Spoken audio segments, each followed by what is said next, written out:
Ҳамада салом бародаро, ман фикр мекунам ки ҳама шунавидаги ҳам хел историёҳоеро ки мурда баъди гӯрондан зинда шудага ё ин ки пешаи гӯрондан. Оз бародаро дар ин видео ҳолатҳоеро мебинем ки мурдаҳо зинда шудагиам баъзеи ҳолатҳоро дар медисина зафиксироват кардагиам, яъне ки сабт шудагиам.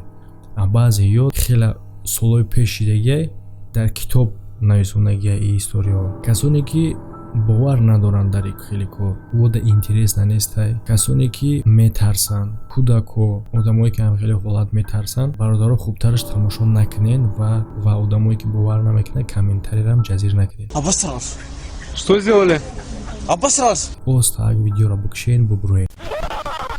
Пешаи тамошо кардан бародаро дар байни ҳамин тамошобино одамое бошанд ки дар ҷанговару бозингаро сум кор мекунанд. Бародаро шумо ҳамин кори худо наметавонед ба ссилкаи дар комментария закрепит шуда бикунед, ҳам шумо бурд кунед, ҳам каналда дастгирӣ мешавад. Одамое ки дар ин соҳа умуман хуш нестанд, хуш накунед худо.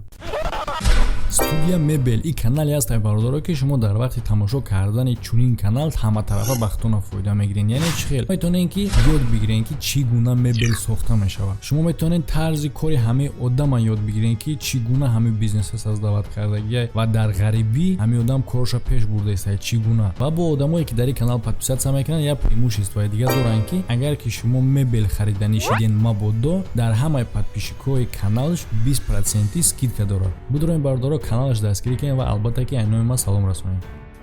Бародаро як канал аз шумо тавсия метавонам бо номи Умед блог. Канал ҳамаи истифодабарандаҳои интернета ва асобина одамое ки бисёр социалин сеҳтода мешинанд дар кора конкурсам ташкил кардем бародаро. ҷои аввал телефон Redmi Note 7, ҷои дуюм 5000 рубл ва ҷои сеюм сайти 10000 подписчикдор дар Instagram. Шартҳош хеле осона ва се условия дорад.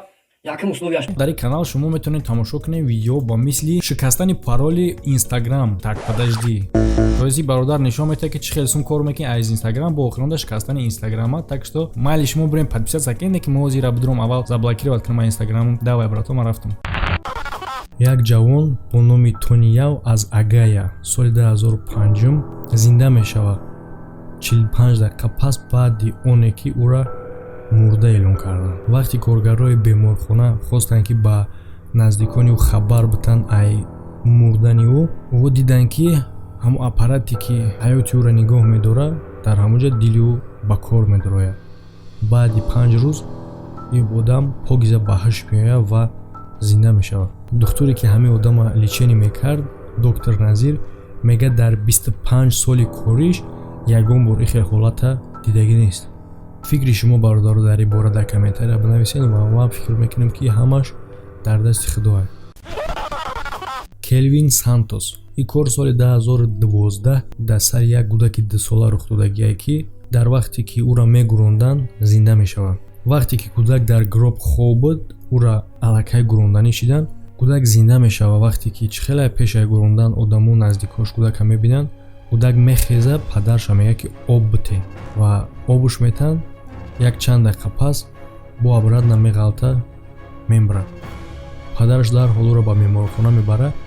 духтуро мегӯянд ин мурдагие гӯё ки тамоман нахеста буд. Агар ки ин кор дар шоҳидии қадар одам намешид, ба гапи падаре ҳеҷ кас бовар намекард, барое ки организми ӯ тамоман оне ки ӯ зинда шудагие шаҳодат намедод. Меттью Волл ин ҷавони фермер соли 1571 дар Англия гӯрондагӣ буд. Вақте ки ӯ мембарад, ӯро ба серков мебаранд. арӯзшавандаи ӯ ва ҳама хештаборои ӯ албатта ки хеле ғамгин буданд ки одами ёш пешаи хонадор шиданаш аз дунё гузашт. Вақте ки грузчико гроба мебурданд барои гӯрондан, ногаҳон пои якташ мелағжа ва гроб меғалта. дар ҳамин вақт айдуруи гроб овози стук мешавад. гроб ба вуй мекунанд, мебинанд ки Меттью дар дарони гроб зиндаа ва тамоман сиҳатае. баъди ин кор Меттьюс не бародаро мисли ҳодисаи пешина баргашта бо намембарад. мехезад бо арӯзшавандаи худаш оила барпо мекунанд ва 24 соли дигар зиндагӣ мекунанд.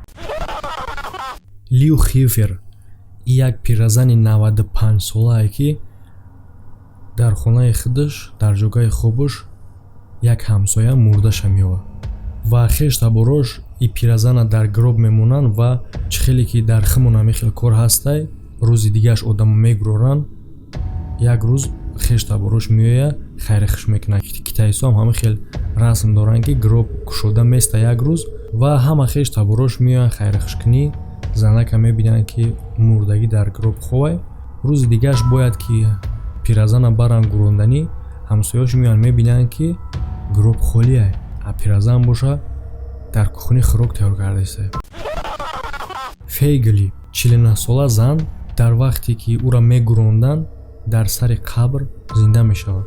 Шоке ки баъди зинда шиданаш қабул мекунад, яъне ки зинда мешавад, мебинад ки ҷанозаи худша мебинад. Дилиш мезана ва баъд 12 дақиқа вақте ки ӯро ба беморхона мебаранд, бо дубора мемирад. Ин дафъа сабаби маргаш шоке ки тарсид ва дар натиҷа дилиш зад. Яъне ки одам мурд ба сабаби марги худаш. Лус Милагрос соли 2012 як кӯдакча норасӣ таваллуд мешавад. Коргарои роддом падару модараша мегӯянд кӯдак мурдагиай ва ӯро ба яхдон мегузоранд. Вақте ки модараш мехеза мегӯяд мара кӯдака нишон бутен, меоянд яхдона кушоданӣ, кӯдак овоз мебарорад. Шумо тасаввур кунед бардора ки ҳамин қадар муддат кӯдак зинда буда ва 12 соат дар морг дар холодильный отсек истода. Ва мутаассифона кӯдак баъди 12 моҳ бо дубора ба ҳалокат мерасад ба сабаби ки норасӣ таваллудшудагӣ буд. Карлос Кабехо. Ин ҳодиса соли 2007 дар Венесуэла рух додагиаст. Ин одама баъди садамаи нақлиётӣ мурда эълон мекунанд ва дар морг ҷо мекунанд. Патологоанатом ҷарроҳиро сар мекунад, яъне ки одамое ки дар морг меғалтанд баъзе узвҳои баданшона ҷарроҳӣ мекунанд, мегиранд барое ки одама мақсад вайрон нашавада. Вақте ки ҷарроҳӣ карданӣ мешаванд, ин мард дод мезанад, зинда мешавад. Яъне ки баъди аварӣ кардан ба худ намеяд, мурдагиай, дилиш ай кор мемонад, ягон признаки зинда будан наметавад. Дар морг ин қадар меистад, а вақте ки корчаш мезананд мехезад. Ва баъде ки ӯ овоз метавад, духтуро дарҳол мегиранд, ҷои бирдагишона медӯзану занша файрод мекунанд, то ки тасдиқ кунад ки ин шавҳари ҳамоай. Ва албатта вақте ки ҳамсари ӯ меояд, шавҳарша мешиносад ва тасдиқ мекунад ки ӯ шавҳари ӯ. Соли 1650 як духтар аз Оксфорд мерасанд маҷбурӣ ва ӯ духтар кӯдаки мурда ба дунё меорад. Ба гуноҳи қатл, яъне ки кӯдаки мурда таваллуд карда, мехоҳанд ки ба дор бикашонаш.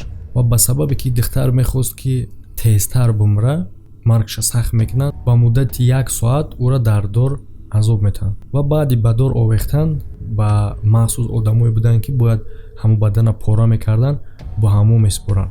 Ва мо мебинанд ки ҳозирам дилиш кор кардааст. Остане ки кор кардааст, яъне ки дар пулсаш ҳаракат буд ва ӯ ин кора ҳамчун бахшиши Худо қабул мекунанд. Ва фикр мекунанд мумкин ки духтар дар ин кор гунаҳгор набуд. Бародаро, шумо фикротна нависед дар комментария ки шумо оиди ин кор чӣ фикр доред.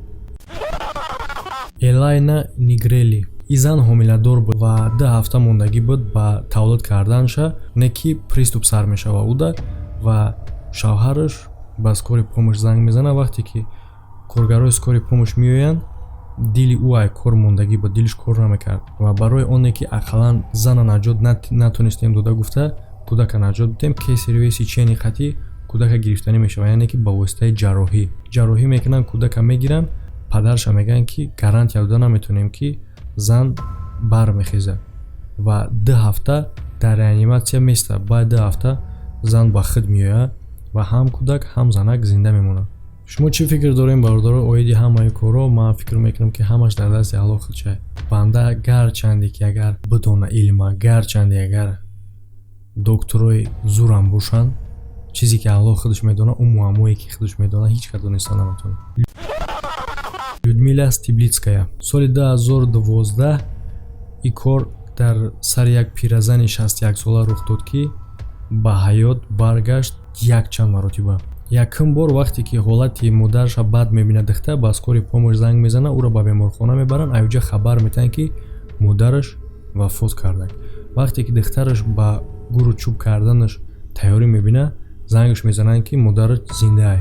Вақте ки зана мепурсанд ки чӣ воқеа рух дод ва ту чиро дар ёд дорӣ, ӯ ягон чиза ёд надошт ба ғайр аз оне ки вақте ки бедор мешид хела хунук буд ва хча дар морг дид. 1 сол баъдаш ин зан бомемра. Чанд соат пас бо духтуро метавонанд талош кунанд ки албатта кори худо худча ва духтуро сабаб мешаванд ки ин зан боз зинда мешавад. бародарони азиз, ба шумо дорои гиҳӯиро тавсия медиҳам эпидемия паста барои бақувват кардани мардонагӣ, барои шахсоне ки кӯдакдор намешанд фоиз спермаро зинда кардан, ҳамчунин барои шахсоне ки дар вақти ҳамхоба шудан беҳаракат мебошанд ва ҳамчунин барои варзишгарон тавсия дода мешавад. яке аз доруҳои гиёҳии дигар инфренг мебошад. барои мардҳое ки занҳои худро розӣ намекунанд дар вақти ҳамхоба шудан тез корашонро тамом мекунанд. шумо метавонед ҳамхоба шуданатонро то 45 дақиқа дароз бикунед. самиюван барои вазн гирифтан ва шахсоне ки ба варзиш машғуланд бениҳоят пешниҳоди хуб мебошад. хелба барои хунукзадагӣ, санги гурда, простатит, пешобдон